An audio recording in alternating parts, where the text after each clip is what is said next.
বাড়িতে বিপদ এসে গেছে, আপনি খবর পাচ্ছেন যে আমার বাড়িতে বিপদ চলে আসছে, আমার ছেলে বিমারে পড়ে গেছে। আমরা ওই ছেলেটার জন্য কান্না করি, চিৎকার করি। আর গ্রামের মাতব্বর যখন আসে, চিৎকার করে গিয়ে বলি, ভাই তাড়াতাড়ি করে ছেলেটাকে আমার বাঁচাও। আপনার ভাই বাঁচাতে পারবে? বাঁচার উপায়টা জানেন?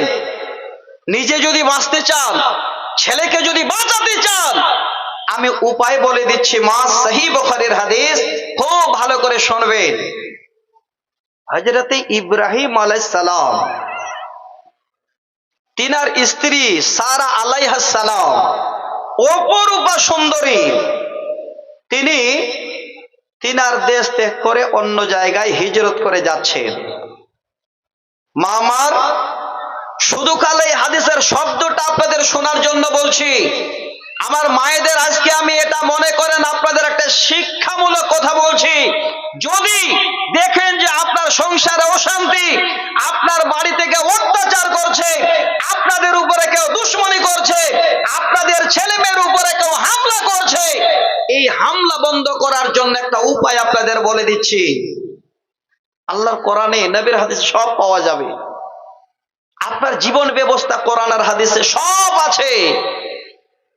এবার তিনারা যখন গিয়ে ঢুকলেন, ওই দেশের যে বাদশাহ, খুবই মজলুম, অত্যাচারী এবং পরলোভী, খবর পেয়ে গেল আমার এরিয়াতে একজন মানুষ, অর্থাৎ ছেলে আর মেয়ে দুইজন মিলে এসে আমার এলাকাতে প্রবেশ করেছে।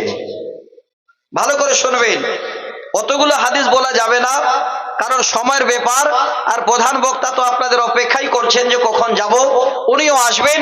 তবে একটু আপনারা মনে মনে চিন্তা করেন যে আল্লাহ, যখন শুনতে এসেছি, এই রকমের সত্য কথা যখন শুনছি, তো আল্লাহ যদি একটু রাত হয় তাও শুনে যাব, চলে যাব না।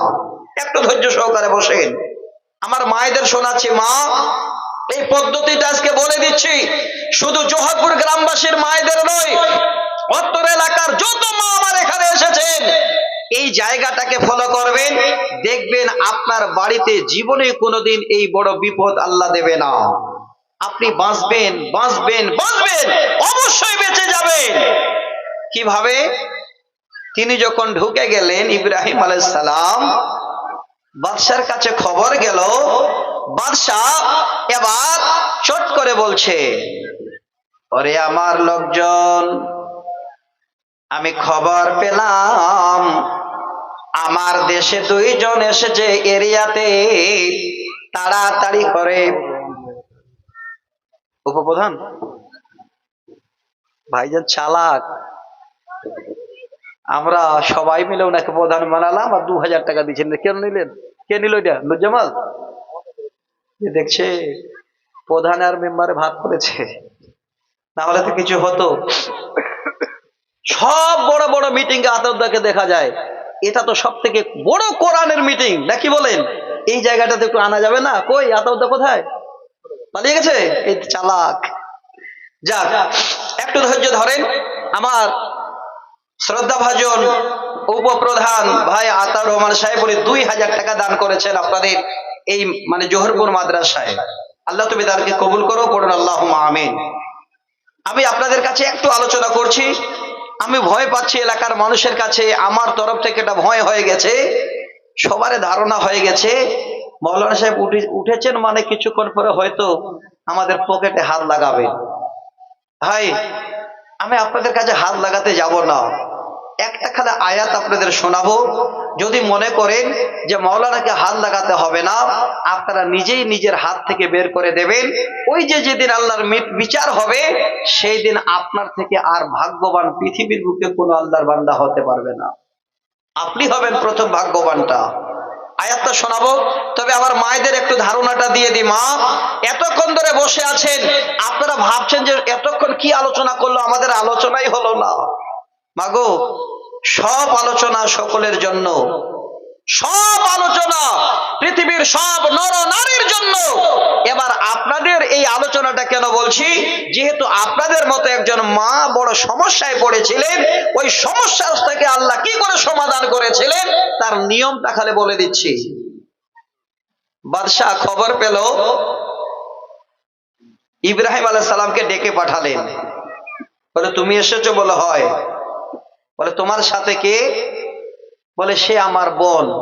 ভালো করে শুনবেন, সেই জামানায় যদি ভাই বোন সম্পর্ক থাকতো তাহলে অবশ্যই হেফাজতে থাকতো, কোনো রকমের সমস্যা হতো না। আর স্বামী স্ত্রী পরিচয় দিলে ওই বাদশাহ ওই স্ত্রীটাকে ছিনিয়ে নিত। পরিচয় দিলেন বোন, বলে ঠিক আছে। ইব্রাহিম আলাইহিস সালাম বলেন, আমি এবার যখন ফিরে আসলাম, এসে আমার স্ত্রী, আমার জীবন সঙ্গিনী অপরূপা সুন্দরী সারা আলাইহিস সালামকে বলছি, বিবি রে, হ্যাঁ বিবি, ভালো করে শোনো, আল্লাহর জমিনে তুমি আমাকে মিথ্যা প্রমাণ করাইও না। আমি বলেছি তুমি আমার বোন, আল্লাহর জমিনে তুমি আর আমি ছাড়া বিনি ভাই বোন কেহই নাই। অতএব বাদশাহ যদি তোমাকে জিজ্ঞাসা করে তাহলে বলবে তুমি আর আমি হলাম ভাই এবং বোন। ডেকে পাঠিয়েছে। আল্লাহ চেহারা দিয়েছেন। আজকে আমি হাদিসটা দেখছিলাম, 3টা শব্দ দিয়েছেন গো। আমার মা, হে বোন, আপনাদের কি রূপ, কি লাবণ্য! হযরতে সারা আলাইহিস সালাম ইব্রাহিম আলাইহিস সালামের সঙ্গে যাচ্ছে, তো এমন চেহারা আল্লাহ দিয়েছেন, মনে হচ্ছে যে রাস্তায় যেন বাতি চমকাচ্ছে, এত বড় সুন্দরী। এবার বাদশাহ ডেকে পাঠিয়েছেন, সামনে যখন এই চেহারা পড়ে গেছে, আর যেন কোনো মতই নিজের তরফ থেকে বাদশাহ থেমে থাকতে পারে না। যেমন করে হোক এই মেয়েটাকে আমার কাছে আনতেই হবে। তিনি কে? নবী ইব্রাহিম আলাইহিস সালামের স্ত্রী। কত বড় আল্লাহ ওয়ালি! আমার মা ঔষধ বলে দিচ্ছে আপনাদের, আপনাদের জীবনের ভয়ের চিকিৎসা বলে দিচ্ছি।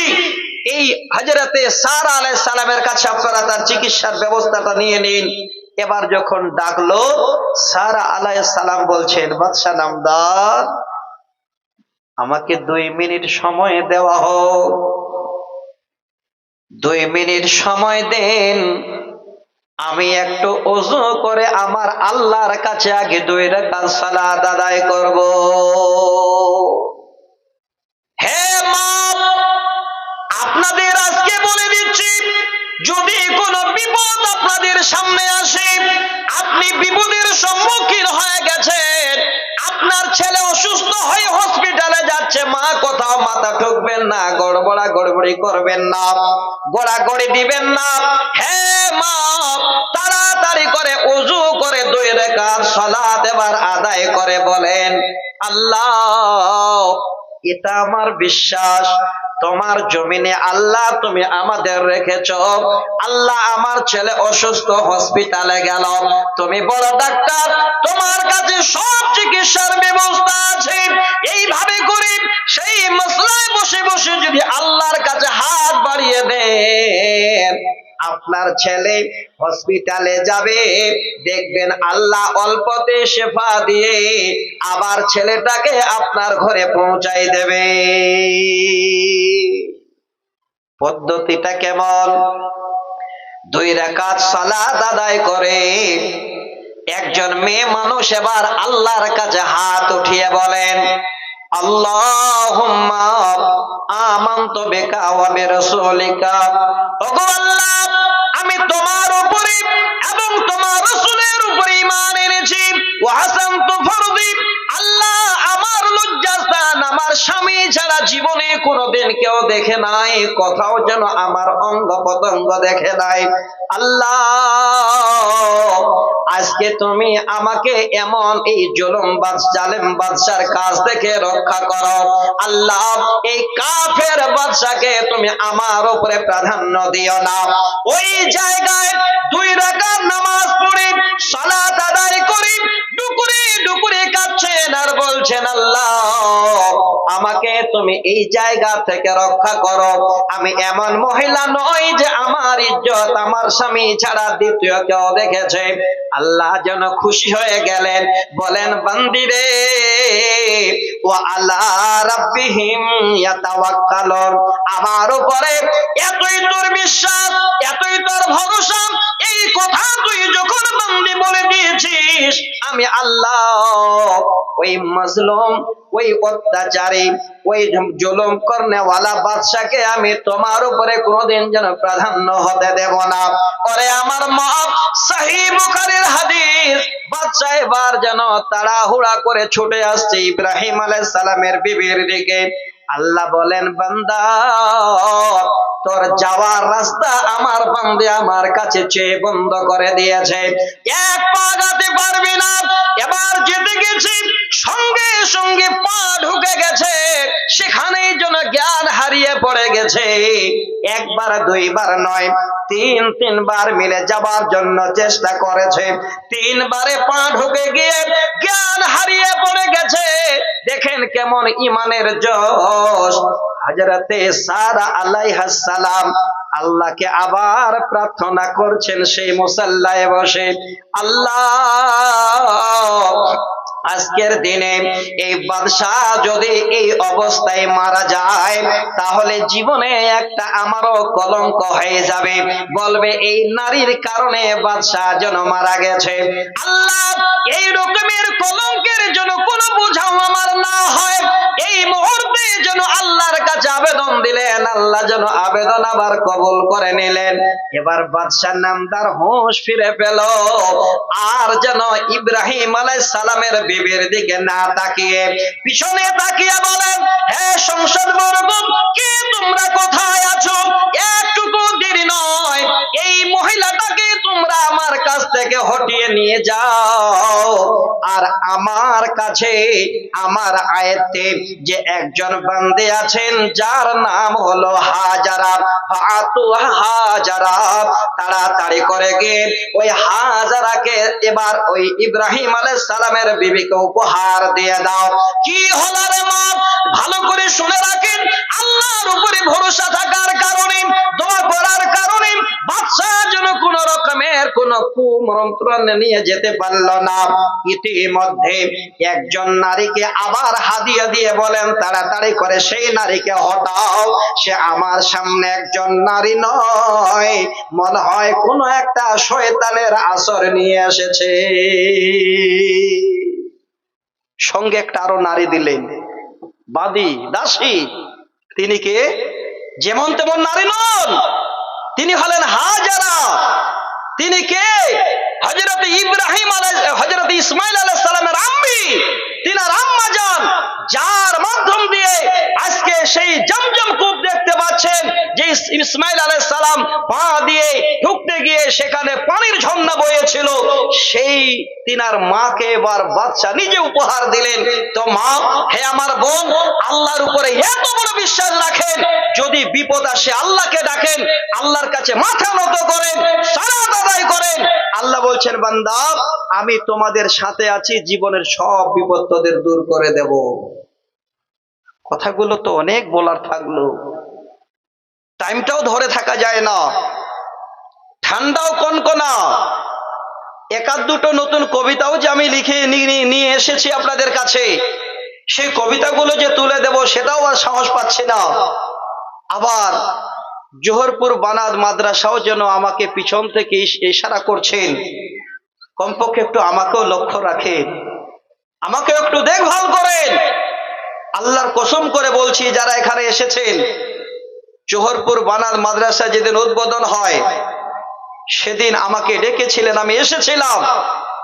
বেশি